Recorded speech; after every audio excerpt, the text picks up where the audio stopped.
Digital মাধ্যমসহ সকল ক্ষেত্রে সহিংসতা বন্ধে ঐক্যবদ্ধ হই।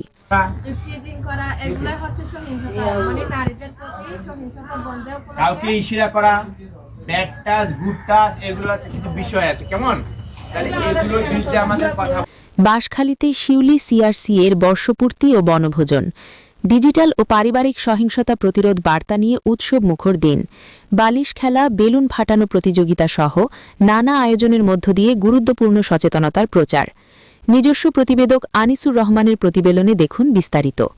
চট্টগ্রামের বাঁশখালীতে শিউলি সিআরসি এর বর্ণাঢ্য বর্ষপূর্তি এবং বনভোজন অনুষ্ঠান অদ্য 10 ডিসেম্বর 2025 তারিখে পৌরসভার উত্তর জলদি প্রাইমারি স্কুল সংলগ্ন বাড়িতে সফলভাবে সম্পন্ন হয়েছে। শিউলি সিআরসি এর সদস্যবৃন্দ এই অনুষ্ঠানের আয়োজক ছিলেন এবং জেএসইউএস এটি বাস্তবায়নে সহায়তা করে। এই দিনটি ছিল আনন্দ এবং বর্তমান সময়ের গুরুত্বপূর্ণ বিষয় ডিজিটাল ও পারিবারিক সহিংসতা প্রতিরোধ নিয়ে সচেতনতা তৈরির এক সফল মিশ্রণ। অনুষ্ঠানের মাধ্যমে সকল নারী ও মেয়েদের বিরুদ্ধে ডিজিটাল সহিংসতা বন্ধে ঐক্যবদ্ধ হওয়ার আহ্বান জানানো হয়। পরিবার, শিক্ষক বা বিশ্বস্ত মানুষের সাথে কথা বলা, প্রয়োজনে 999-এ ফোন করে সাহায্য চাওয়া, 109 নম্বরে নারী ও শিশু নির্যাতনের বিরুদ্ধে বিভিন্ন ধরনের অভিযোগ গ্রহণ হয়ে থাকে এবং সে অনুযায়ী পরিষেবা প্রদান। দিনের শুরু থেকেই ছিল নানা ধরনের মজার খেলার আয়োজন। অংশগ্রহণকারী শিশুরা ও কিশোরীরা বালিশ খেলা, বেলুন ফাটা প্রতিযোগিতা এবং ঝুড়িতে বল নিক্ষেপের মতো ঐতিহ্যবাহী খেলায় মেতে ওঠে। এসব মনোমুগ্ধকর আয়োজনের মধ্য দিয়ে দিনটি ছিল উৎসবমুখর। অনুষ্ঠান শেষে অংশগ্রহণকারী সকলের হাতে হাতে খাবারের প্যাকেট বিতরণ করা হয়। বর্ষপূর্তি উদযাপনের পাশাপাশি অনুষ্ঠানে সমাজের জন্য একটি গুরুত্বপূর্ণ বার্তা তুলে ধরা হয়। ভয় দেখানো নয়, বরং নিরাপদ ব্যবহার শেখাতে হবে। কিভাবে? যেমন বর্তমানে মোবাইল ফোন এবং ইন্টারনেটের সহজলভ্যতার কারণে গ্রাম ও প্রত্যন্ত অঞ্চলে যোগাযোগ সহজ হলেও এর ফলশ্রুত নারী ও কিশোরীদের বিরুদ্ধে অনলাইন হয়রানির ঘটনা আশঙ্কাজনক হারে বৃদ্ধি পাচ্ছে। এই ধরনের ডিজিটাল সহিংসতা তাদের পড়াশোনা, আত্মবিশ্বাস, মানসিক শান্তি এবং সামাজিক নিরাপত্তাকে ক্ষতিগ্রস্ত করছে, যা সমাজে পারস্পরিক শ্রদ্ধাবোধ নষ্ট করছে।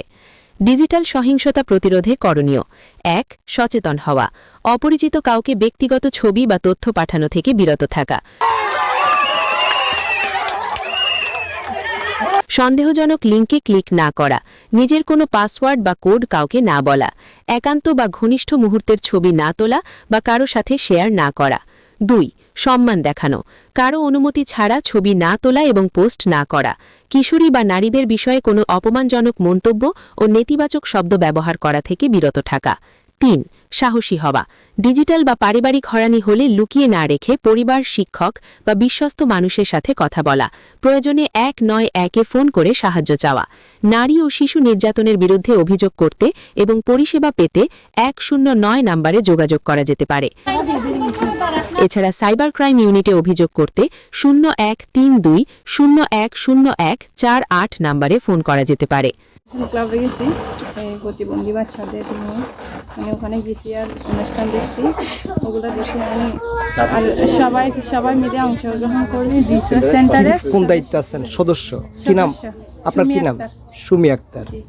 এই ইউনিটে আছেন না? রিসোর্স। আমি শিউলি কমিউনিটি সেন্টারের একজন সদস্য। আমি আশা করতেছি সবার সাথে।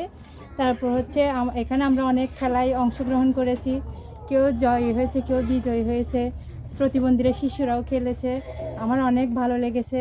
তারপর আজকের মূল প্রতিপাদ্য বিষয় হচ্ছে আপনার বিচারের নামে অবিচার হয়, নারী কোথাও নিরাপদ নয়, নারী ও কন্যা সুরক্ষা, সহিংসতা মুক্ত বিশ্ব গড়ি। আমরা সবাই এই স্লোগানের লক্ষ্যে আগামীতে কাজ করে যাব। সবাই একসাথে থাকলে সব। রুকসান আক্তার, প্রতিবন্ধী শিশুর সমাজ সেবার ডাইরে খেলা সাইরে সুন্দর লাগি, ভালো লাগি। এরপর দেখি বিচারের নামে বিচার হয়, নারী কোথায় নিরাপদ নয়, নারী ও কন্যা সুরক্ষা, সহিংসতা মুক্ত বিশ্ব গড়ি। ধন্যবাদ সিআরসিআর সদস্য বৃন্দ। এই বনভোজন এবং বিচার নামে অবিচার আজ যে উড়ন বড়ে কই, এই উড়ন বড়ে কোন দি যে এই ওনার এই খেলাধুলো হইতে শুরু করে বিভিন্ন প্রতিযোগিতা ইন অর্থ খেয়াল লাগে এই নাতুন ভালো লাগে ভালো লাগে এই ধরনের এই প্রতিযোগিতা অন্ডার এলাকাত এবং এগিয়ে লিখে সমাজের মধ্যে হিংসা বিদ্বেষ বৈষম্য দূরে বলে শিউলি সিআরসি এর এই উদ্যোগের প্রধান লক্ষ্য হল ডিজিটাল ও ইন্টারনেট পরিমণ্ডলকে সবার জন্য নিরাপদ করা, যাতে সকল নারী, কিশোরী ও শিশু নির্ভয়ে সম্মান ও আত্মবিশ্বাসের সাথে তথ্য প্রযুক্তি ব্যবহার করে নিজের প্রতিভার সর্বোচ্চ বিকাশ করতে পারে।